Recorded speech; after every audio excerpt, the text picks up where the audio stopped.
it's Shel with Paper Rock TO Studio. Today I'm sharing with you the last in the series collaboration with Peg Robinson's YouTube channel, where we made 10 jelly prints for each other, sent them to each other, and then we have been making different things each week, releasing our videos on Sundays out of that stack of 10 jelly prints. So for this week, we're making a 3D item, so that would be something that's not flat. First we made canvases, and then we made art journal pages, and this week it's 3D items. So I really wanted to make a upcycled organizer for my desk. I have so much junk that I use every day, and I'm like constantly digging through these piles of things. It's not junk, it's things that I use. And I wanted something that would organize it nicely and be pretty, because it would really be nice to have a pretty desk. Unfortunately, it didn't hold as much as I needed when I got done, so I'm going to have to make some more of them. But I did make it very pretty using those beautiful prints from Peg. So the things that I'm using are some different boxes that I've hoarded, and also some toilet paper rolls. So this is the upcycling part. And then the base is made out of a piece of heavy cardboard, chipboard type stuff from the back of a watercolor pad. That's something that I always save because it's nice and sturdy. So I cut the boxes into tray shapes, and then I cut the base to the size that I thought would be correct, and then I painted it with black gesso. And now I'm covering all the boxes with different prints. I need to conserve the prints because they won't cover the entire box. So I'm covering them only in the places that will actually show.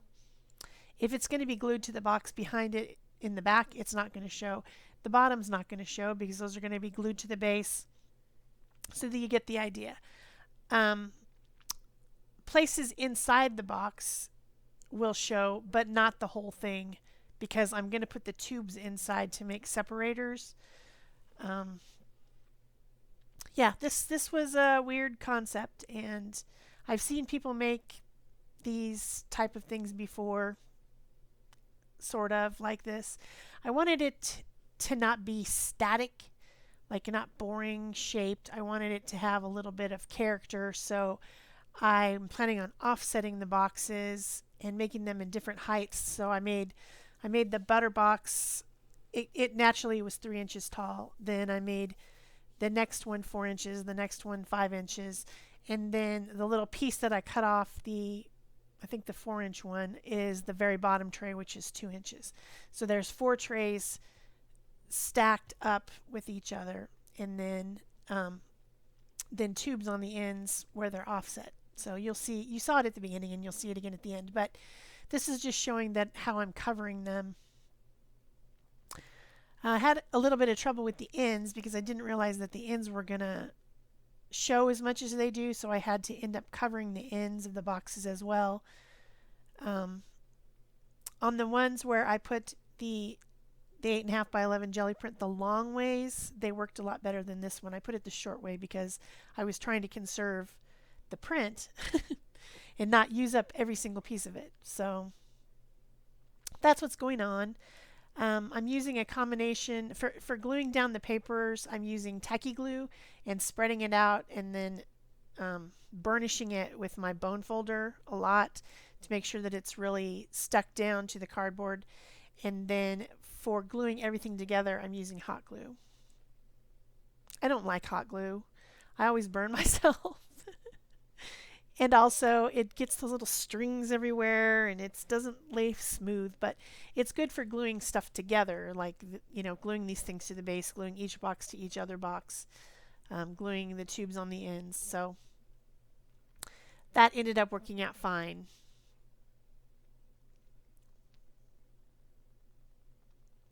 So when this is finished, it is very beautiful. And then I put all the stuff in it, and it just kind of looks, I don't know. It's all organized, but it's messy. Yeah, it's funny. And it doesn't come across very well on a video, especially because I keep going off screen. Um, it's hard to show something 3D on a video. The flat things work so much better. So this is one of my favorite prints right here. This is on a black text weight paper with metallic paints. It's really, really, really pretty. Really pretty.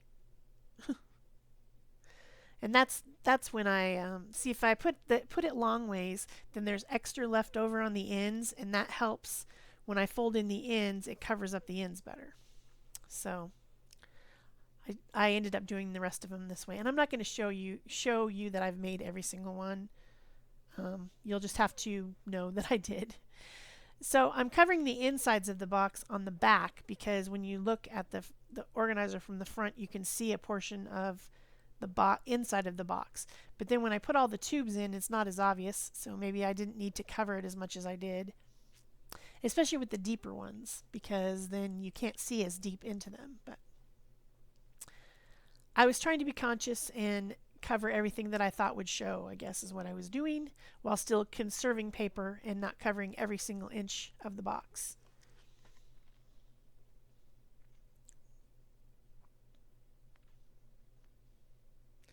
So I hope you're understanding what I'm doing.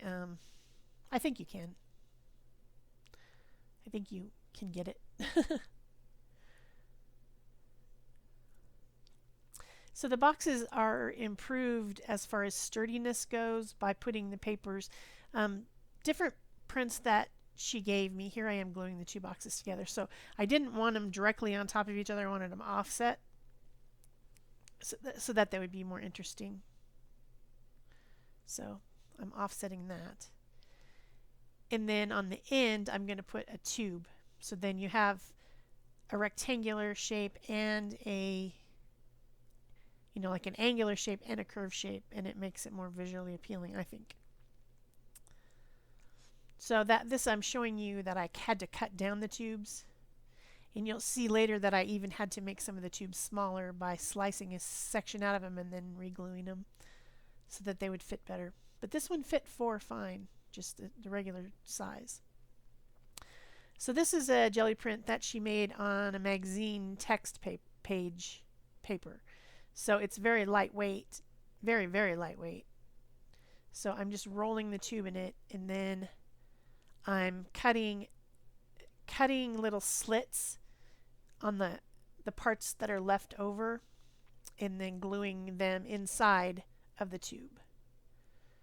And since it's very lightweight, it presses down easily into there. And I'm sorry I'm off the screen so much. It's hard to know what I'm doing in a 3D thing. I mean, when I'm doing a flat page, I put a piece of tape in the center of the available video space, and then I try to keep my book on that, or my page or whatever on that.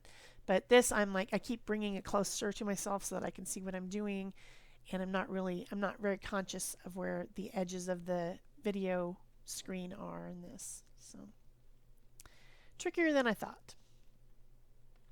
So there you see pretty much the finished structure with the tubes on the ends. It's glued to the base that I had painted black, and then I'm trimming down the tubes, and then I ended up painting them all black, as you can see, with black gesso, which covers really well.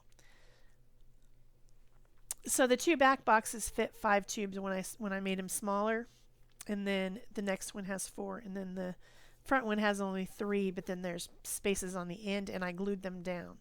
So it should keep division pretty well inside the boxes. If I didn't put the tubes in there, everything that I tried to stand up in there would fall over, and that wouldn't be a very good organizer. So the tubes help out.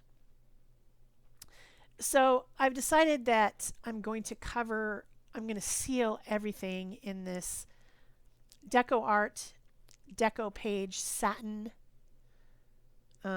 medium, because I don't know if you've noticed, but when you try to clean up something, a slick or shiny surface seems to clean up better than a matte surface. And the gesso, the black gesso, is extremely matte. It is the most matte thing you've ever seen. I think it has like something absorbent in it, like maybe plaster or something, because when I got it all over my hands and then I went and washed it all off, my hands were dry. It had actually like sucked the moisture right out of my hands. So that's the reason that I decided to seal all of it in this satin finish. And then if I splatter onto it and I want to wipe it off, which is going to happen on my desk, it'll be easier to wipe.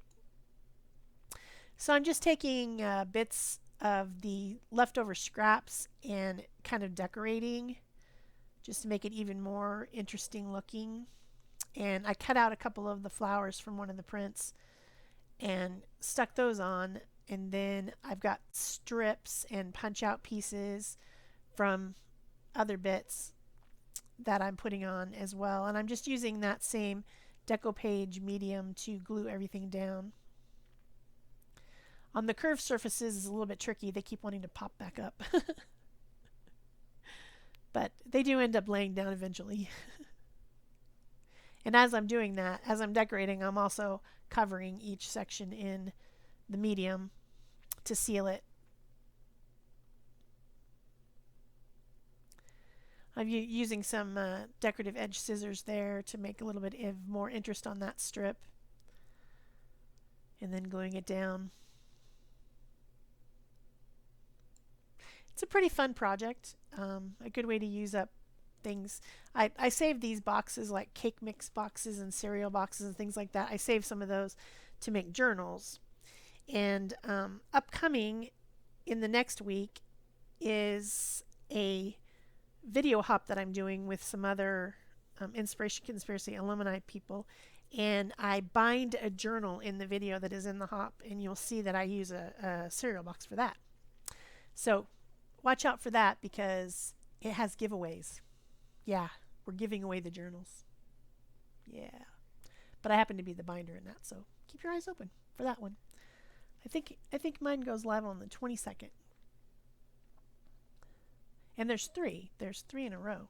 So this week there'll be one on Thursday as well. And you want to leave your comments so that you have an option to win. Win. So this time I punched out circles and I'm trying to stick them down on that spherical thing. Not working too good. They keep want to pop back up. So I hope you guys are enjoying this video and this video series. There are 8 videos, 4 on Peg's channel and 4 on mine of this series, and this will be the last one. So I will link her video for the 3D project. She made something really cool, a lot cooler than mine. And I will also link the playlist where you can watch all 8 videos on a playlist without, having to go find them. And you guys can watch that if you want as well. And those will be in the iCard up above and the description box below. Also, make sure to leave a comment so that I know that you were here. Give it a thumbs up. Subscribe if you haven't already, because there's lots of videos. I make a video pretty much every other day. And you guys don't want to miss them, right? Right? You don't want to miss them. Maybe you do. So for my final touches on my organizer, I'm using Posca pins. I've got my fine tip black, my fine tip white, and my medium tip purple. And I'm going around and drawing lines and doodling and making dots and things like that, outlining things, just to add a little bit of extra interest to my decorations that I put on as I was sealing everything. As I'm doing this, you can actually see it pretty well. Most of the rest of the video, you're looking at it from the top, you're looking at it from the, some weird angle, or I'm off screen. Yeah. I saved these prints of the prints that I used last because they were my favorites. The pinks and purples and blues, of course, are my favorite ones. And Peg knew that, so that's why she made so many pinkish purplish ones. Purple, not her favorite color. My favorite color. She tends to go for the more fall tones or natural tones like browns and greens and stuff like that. She likes those type of colors better. Although both of us will use any color anytime, we're not going to um, exclude any color just because it's not our favorite. We'll use them all and we'll like them all. We just like some better than others. Because that's kind of how the world works. So you guys don't see the rest of my desk that is such a mess with all my stuff in piles everywhere that I'm trying to organize with my organizer. And you're lucky. My desk kind of looks clean when you see it, but it never is. Trust me, it never is. All around the outsides of where you can't see is all a bunch of mess.